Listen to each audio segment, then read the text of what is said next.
خدا کے پاس جو آتا رہے جاتا رہے، خدا کے پاس جو آتا رہے جاتا رہے، باخدا ہو جائے گا وہ باخدا ہو جائے گا، باخدا ہو جائے گا وہ باخدا ہو جائے گا۔ یہ نہیں کہتے کہ یکدم پارسا ہو جائے گا، ایسے کیا ہو جائے گا دیکھتے ہی۔ نحمده ونصلی علی رسولہ الکریم، اما بعد فاعوذ باللہ من الشیطان الرجیم، بسم اللہ الرحمن الرحیم۔ لقد صدق اللہ رسولہ الرؤیا بالحق لتدخلن المسجد الحرام، صدق اللہ العظیم۔ میرے واجب الاحترام، قابل صد، محترم مکرم، یہ ذی الحجہ کا مہینہ ہے۔ اس مہینے کے 18 ذی الحجہ کو صحابی رسول، داماد رسول سیدنا عثمان غنی رضی اللہ تعالیٰ عنہ کی شہادت ہے۔ وہ حضرت عثمان جو حیا کے پیکر تھے، وہ حضرت عثمان جن کی سخاوت کا چرچا عرب اور عجم میں مشہور تھا، اس حضرت عثمان غنی رضی اللہ تعالیٰ عنہ کی شہادت کا واقعہ بڑی عجیب ہی واقعہ ہے۔ جب حضرت عمر رضی اللہ تعالیٰ عنہ کی شہادت ہوئی، اس شہادت کے بعد سیدنا عثمان غنی رضی اللہ تعالیٰ عنہ خلیفہ بنے۔ ابتدائی 6 مہینے سیدنا عثمان غنی رضی اللہ تعالیٰ عنہ نے بڑے فتوحات حاصل کیے۔ اس کے بعد عبداللہ بن سبا جو ٹولہ تھا، اس نے حضرت عثمان غنی رضی اللہ تعالیٰ عنہ کے خلاف ایک تحریک چلائی۔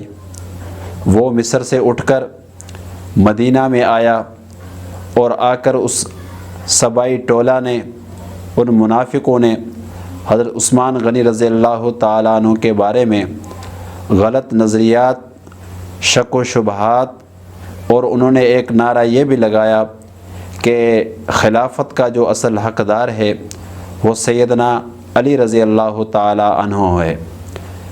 چنانچہ جب حضرت عثمان غنی رضی اللہ تعالیٰ عنہ کو عبداللہ بن سبا کی یہ سازش کا پتہ چلا، تو حضرت عثمان غنی رضی اللہ تعالیٰ عنہ نے اس منافق کو، اس سبائی ٹولے کو مدینہ سے نکال کر مصر کی طرف بھیج دیا۔ وہ مصر میں اپنی تحریک کو چلاتا رہا، حتیٰ کہ اس نے اتنے لوگ تیار کیے حضرت عثمان غنی رضی اللہ تعالیٰ عنہ کے خلاف۔ انہوں نے تقریباً 450 لوگ تیار کر لیے۔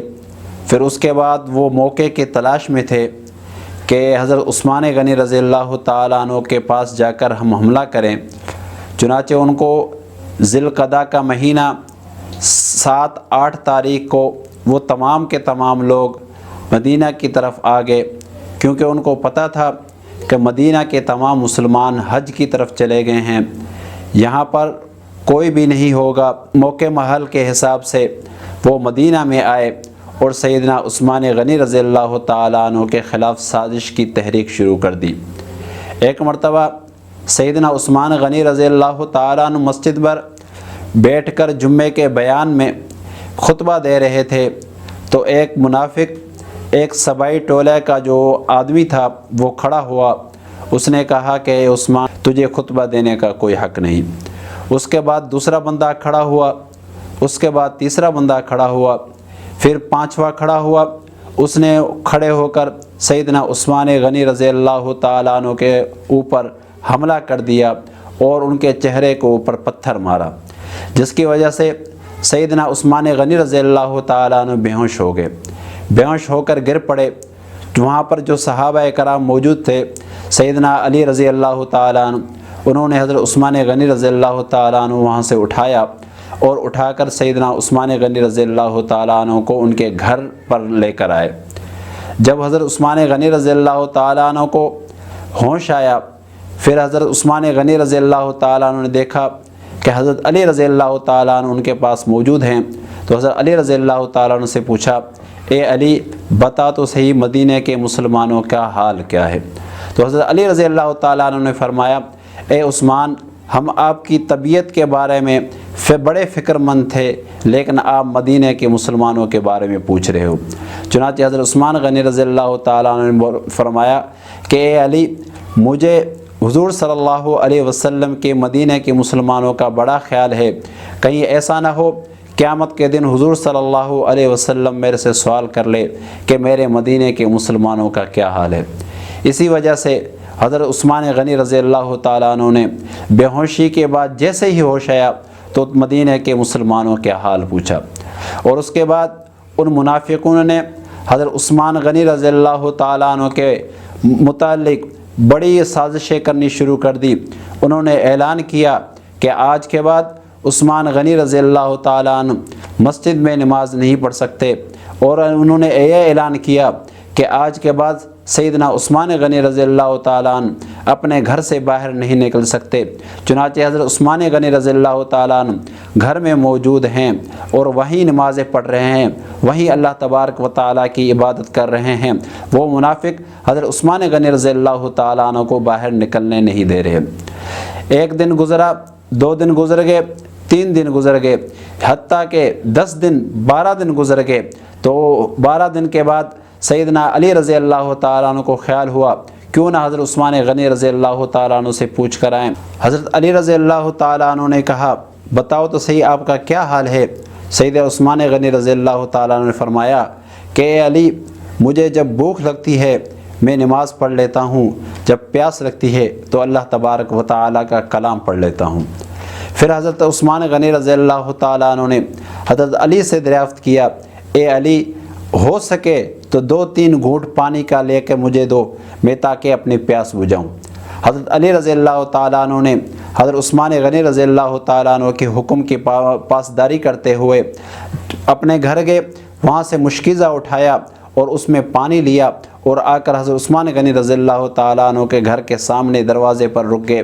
ان باغیوں نے وہ پانی کا جو مشکیزہ حضرت علی رضی اللہ تعالیٰ عنہ لے کر آئے تھے، ان باغیوں نے وہ مشکیزے کو توڑ دیا، اس مشکیزے سے تمام پانی نکل کر بہہ گیا۔ چنانچہ حضرت عثمان غنی رضی اللہ تعالیٰ عنہ کو پانی سے بھی محروم کر دیا۔ جب حضرت علی رضی اللہ تعالیٰ عنہ نے حضرت عثمان غنی رضی اللہ تعالیٰ عنہ سے فرمایا کہ اے عثمان، میں آپ کے لیے پانی کا مشکیزہ لے کر آیا تھا، لیکن ان باغیوں نے وہ تمام کا تمام پانی نیچے گرا دیا۔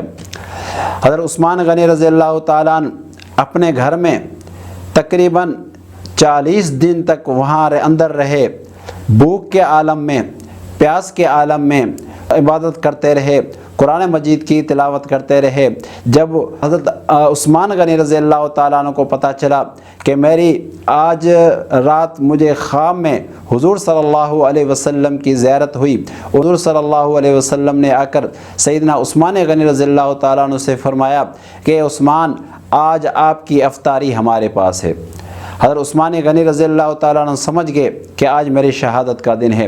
انہوں نے اپنے بیوی سے عرض کیا، میرے لیے آج صاف ستھرے کپڑے نکال، میں صاف ستھرے کپڑے پہنوں گا آج، کیونکہ میری ملاقات حضور صلی اللہ علیہ وسلم سے ہونے والی ہے۔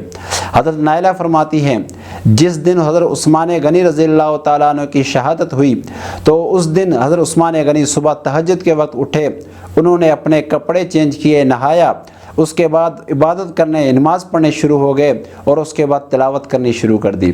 حضرت عثمان غنی رضی اللہ تعالیٰ عنہ صبح کی فجر کی نماز کے بعد تلاوت شروع کی تو ایک باغی آیا جو دیوار سے پھلانگ کر حضرت عثمان غنی رضی اللہ تعالیٰ عنہ کے گھر کے اندر آیا، اور آ کر حضرت عثمان غنی رضی اللہ تعالیٰ عنہ کے اوپر حملہ کر دیا۔ اور پھر اس کے بعد دوسرا باغی آیا، اس نے آ کر حضرت عثمان غنی رضی اللہ تعالیٰ عنہ کے سر پر ایک لوہی دار ڈنڈا مارا۔ پھر تیسرا باغی آیا، اس کے ہاتھ میں خنجر تھا، اس نے حضرت عثمان غنی رضی اللہ تعالیٰ عنہ کو خنجر مارنے کی کوشش کی۔ حضرت نائلہ فرماتی ہیں کہ میں اس بندے کے سامنے آ گیا جس کی وجہ سے میرے ہاتھوں کے انگلیاں کٹ گئی۔ چنانچہ ان لوگوں نے، ان باغیوں نے سیدنا عثمان غنی رضی اللہ تعالیٰ عنہ کو بے دردی کے ساتھ شہید کر دیا۔ اور اس کے بعد حضرت نائلہ فرماتی ہیں کہ 24 گھنٹے گزر گئے، کوئی بھی آدمی حضرت عثمان غنی رضی اللہ تعالیٰ عنہ کی لاش اٹھانے کے لیے تیار نہیں تھا۔ باغیوں نے منع کر دیا کہ کوئی بھی حضرت عثمان غنی رضی اللہ تعالیٰ عنہ کے گھر کے پاس نہیں آئے گا، کوئی بھی حضرت عثمان غنی رضی اللہ تعالیٰ عنہ کی لاش کو نہیں اٹھائے گا۔ اسی طرح حضرت نائلہ فرماتی ہے 3 دن گزر گئے، حضرت عثمان غنی رضی اللہ تعالیٰ عنہ کا لاش گھر میں پڑا تھا۔ جب یہ بات حضور صلی اللہ علیہ وسلم کی بیوی سیدنا امیر معاویہ رضی اللہ تعالیٰ عنہ کی بہن ام حبیبہ رضی اللہ تعالیٰ عنہ کو یہ بات پتہ چلا، انہوں نے باہر نکل کر مسجد کے سیڑھی پر چڑھ کر اعلان کیا، اے باغیوں، آج اگر آپ نے مجھے یہ لاش اٹھانے نہیں دیا تو میں آپ کے لیے بد دعا کروں گی۔ چنانچہ ان باغیوں نے حضرت ام حبیبہ کی یہ بات سنی تو وہ باغی پریشان ہو گئے، خوف زدہ ہو گئے۔ ان کو پتہ تھا کہ اگر حضور صلی اللہ علیہ وسلم کی بیوی نے ہمارے لیے بد دعا کی تو ہماری زندگی بھی اور ہماری آخرت بھی ضائع ہو جائے گی اور زندگی بھی خراب ہو جائے گی۔ اسی طرح حضرت ام حبیبہ رضی اللہ تعالیٰ عنہ کے خواہش، ان کے اصرار کے مطابق ان لوگوں نے حضرت عثمان غنی رضی اللہ تعالیٰ عنہ کی لاش کو 3 دن کے بعد اٹھانے کی اجازت دی۔ انہوں نے کہا کہ 4 افراد آ کر سیدنا عثمان غنی رضی اللہ تعالیٰ عنہ کی لاش اٹھائیں۔ حضرت علی رضی اللہ تعالیٰ عنہ، حضرت حسن حسین اور حضرت طلحہ کے جو بیٹے وہ آئے اور انہوں نے آ کر حضرت عثمان غنی رضی اللہ تعالیٰ عنہ کی لاش کو اٹھایا اور رات کے وقت اٹھایا اور رات کے اندھیرے میں اٹھایا۔ حضرت نائلہ فرماتی ہیں جب لاش اٹھایا تو اٹھانے کے بعد میرے ہاتھ میں ایک روشنی کا دیا تھا، وہ میں لے کر آگے چل رہی تھی لاش کے۔ صحابہ کرام تھے، وہ حضرت عثمان غنی رضی اللہ تعالیٰ عنہ کو یہ لاش کو اٹھا کر لے کر جا رہے تھے۔ رات کے عالم میں حضرت عثمان غنی رضی اللہ تعالیٰ عنہ کے جنازے کو پڑھنے والے بھی یہی 4 افراد تھے۔ سیدنا عثمان غنی رضی اللہ تعالیٰ عنہ کی لاش کو رات کے وقت انہوں نے اٹھایا اور اسی لاش کو رات کے وقت ان لوگوں نے جنت البقیع میں دفن کیا۔ یہ تھی سیدنا عثمان غنی رضی اللہ تعالیٰ عنہ کی شہادت جو 18 ذی الحجہ کو ہوئی۔ خدا کے پاس جو آتا رہے جاتا رہے، خدا کے پاس جو آتا رہے جاتا رہے، باخدا ہو جائے گا وہ باخدا ہو جائے گا، باخدا ہو جائے گا وہ باخدا ہو جائے گا۔ یہ نہیں کہتے کہ یکدم پارسا ہو جائے گا، ایسے کیا ہو جائے گا دیکھتے ہی